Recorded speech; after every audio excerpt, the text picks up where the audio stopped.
ಮುಖ ಎಲ್ಲ ಚೆನ್ನಾಗಿರ್ತದೆ ನೋಡಿನಾ, ನೋಡಿ ಫೇಸ್ ಚೆನ್ನಾಗಿರ್ತದೆ.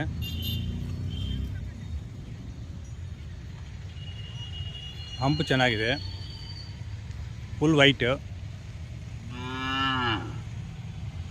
ಫ್ರೆಂಡ್ಲಿ ಅಂದರೆ ಫ್ರೆಂಡ್ಲಿನಾ, ನಿಮಗೆ ಎಲ್ಲಿ ಹೋಗೋದಿಲ್ಲ ನೋಡಿ. ಹಗ್ಗಾಗೆಲ್ಲ ಬಿಟ್ಟರೆ ಏನನ್ನಲ್ಲ ನೋಡಿ, ಎಲ್ಲ ಫ್ರೆಂಡ್ಲಿ. ಒಂದು 20 ದಿನದಲ್ಲಿ ಕರ್ವ್ ಆಗ್ತದೆನಾ.